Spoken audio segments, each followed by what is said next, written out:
Government officials will meet today to form a recommendation regarding China's latest actions against our vessels last Saturday. Now, here's the report. Last Saturday, Eunice May 4 was on her way to BRP Sierra for her resupply mission. But around 8 in the morning, 2 China Coast Guard ships blasted water cannon at our vessel. The National Task Force for the West Philippine Sea, or NTF-WPS, reported that some of the crew members were injured. Despite the challenges, Eunice May 4 completed her mission at around 12 in the afternoon. The National Security Council slammed China's latest harassment. It reiterated that China doesn't recognize the international law. The United States condemned China's dangerous actions against the West Philippine Sea. Japan also reiterated their concern about China's continuous attacks against our vessels. They stand in solidarity with the country as they had a trilateral meeting with the U.S. last week. Despite the statements against their actions, China stood their ground. They insisted that the Philippines was wrong for not asking permission from them and for attempting to supply constructional materials to repair BRP Sierra Madre. China also warned the country, be prepared to bear consequences if the country will continue its activities in the South China Sea. The NTF-WPS will have a meeting with Executive Secretary Lucas Bersamin and the National Security Cluster today to form a recommendation to President Bongbong Marcos about their next step after China's another harassment. Oh, nakakagulat. Hindi naman nakakagulat, pero nakita na naman natin nga yan over the weekend na talagang ang lakas. And talagang antayin pa ba natin na meron tayong masasagasaan? Or ano tawag din, may mamamatay doon? Di ba? May nasasaktan na eh. Di ba? The last time for injured. Tapos, nito, 3. Okay, sige. Mamaya pag-usapan natin kasi meron pala tayong kasama. Utok na naman ang ugat mo eh. Kausapin muna natin to. Andiyan pala siya. Yes. Now, let's get more information about this from mobile journalist Mary Mon Reyes, live from Puerto Princesa in Palawan. Hi, Mary Mon. What's the latest now? What information you got there related to the recent aggressive action of China? Unfortunately, some of the news is already out and nandun tayo to witness the situation. While we were on the course to Ayungin Shoal, fortunately napalibutan na tayo around 5 a.m. to 6 a.m. ng mga Chinese Coast Guard vessels and maritime militia vessels.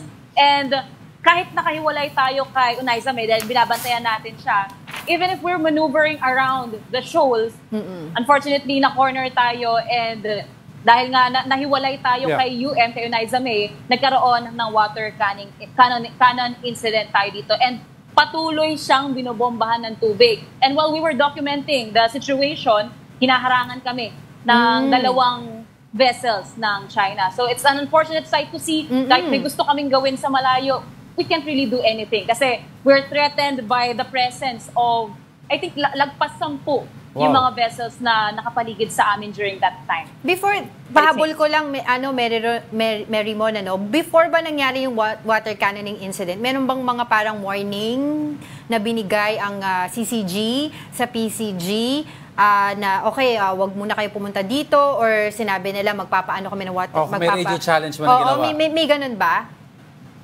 Yes. Nung papalapit na kami sa area pa Ayungin Shoal, nakita na kasi namin agad na sa malayo pa lang, dahil madilim pa during that time, yung mga ilaw na Chinese vessel. So from that point on agad, iba na agad yung instincts ng ating Philippine Coast Guard crews na nandun on duty during that time. And habang papalapit na nga tayo, papasok sana sa kung saan papunta kay BRP Sierra Madre, nagkakaroon na tayo ng series of radio challenges. And merong mga sirena na ginagawa yung ilang vessels, probably to warn or to give signal sa iba pa nilang mga vessels to either surround us, to taunt us, and unfortunately, doon nga na-corner si Eunice May. Yes, Mary Mon, clarify ko lang, yung sa pag-water cannon, meron daw 4 na nasaktan. Were these members of the... Tatlo or 4, parang pa-clarify lang. Were these members of the Philippine Navy ba or Philippine Coast Guard? As far as we know, kasi magkahiwalay kami kay BRP Cabra. Kay BRP Cabra kasi sinakay yung mga injured crewmates natin from Eunice May. Sila kasi yung nakalapit doon. And unfortunately, dahil na-corner kami, parang ang pinayagan lang makapasok si BRP Cabra para ma-assist si Eunice May during that time. And mas maaga silang nakaalis doon sa area na yon dahil kailangan may transport agad makababa agad sa pinakamalapit na bay. And it's more likely sa Hulugan Bay kung saan kami binaba para nga makapag-seek ng medical treatment. As for the numbers and for the damages that's been done, we're still waiting for further details kasi nung nakababa na kami sa Hulugan Bay, medyo off-limits yung documentations during that time. So we're still waiting for other details tungkol nga dito sa kanila. Pero one thing's for sure, dahil kami kung saan kami nakasakay, kay BRP Sindangan, kami kasi naka-convoy kay Unaiza May pabalik ng shore and makikita natin na medyo nagkawasak-wasak si UM. So, Oo, no? it's a horrible sight to see. Oo nga, talagang sabi nga nila serious damages yung tinamo nitong Unaiza May. So, ano ng plano ngayon ng PCG? Would you know kung ano yun yung gagamitin nila pagdating na magkaroon sila ng mga RORE missions dyan? Yes, actually, nung nakipag-usap tayo sa ilang mga crewmates na nandun, ang isa sa mga problema nga nila is yung time of recovery. Recovery ng crewmates na sasampa ulit sa barko, plus time to recover physically kung ano yung kailangan ma-repair doon nga sa gagamitin natin para sa next RORE missions natin. Pero as of now, wala pa nga tayong nakukuha ang detalye kung ano na yung next step nila. Magkakaroon din ngayon ng meeting kasama nga ang National Security Cluster. So doon natin makikita kung ano yung magiging next steps natin. If anytime next week ba, next month, magro-RORE tayo agad, or if meron na tayong ibang plans for, defense and security when it comes to going offshore. Yes, Marymon, I understand that you were with some marine scientists and the Philippine Coast Guard, no?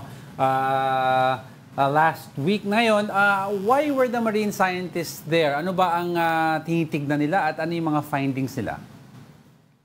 Last year kasi around September, medyo lumabas yung mga balita na may mga dead corals na makikita nga sa paligid ng Pag-asa Island, specifically dun sa mga sandy case. So with that, according to PCG spokesperson kay Commodore J. Tariela, they found this important or parang a signal to check scientifically and backed up with science and evidence nga kung ano ba yung situation. Kaya nagkaroon ng joint marine resource assessment. So nakasama dito mga marine biologists, scientists, and ang nakausap natin dito ay si Dr. Jonathan Anticamara from UP. So marine biologist and scientist siya. And isa sila sa mga sumilip nga, nag-dive sila sa mga sandy case. And near observation nila as of March 22, kasi nagkaroon ng press con doon, iba ang itsura ng mga corals na makikita sa malalalim in comparison sa shallow parts of the ocean. Iba ang size, iba ang structure, pwedeng iba rin ang component, iba ang itsura at kulay. When it comes to marine biodiversity, kakaunti lang ang classes, ang classifications ng mga isda na makikita. And when it comes to that, kung hindi man kaunti lang ang marine biodiversity, maliliit ang mga isda. Kaya yung mga fishermen na nakausap natin around Pag-asa Island, medyo nag-connect yung story nila na yung mga nabibingwit lang nila na mga isda, maliliit lang. Pero again, as of this moment, the results of the assessment, yung in-depth talaga na interpretation nito, wala pa. It will take weeks pa, sabi ni Dr. Jonathan, pero as of now, it's hard to point fingers in specifics kung ano ba yung probable causes nito. Pero they are looking if it's naturally occurring or if it's caused by human activities. Ayun.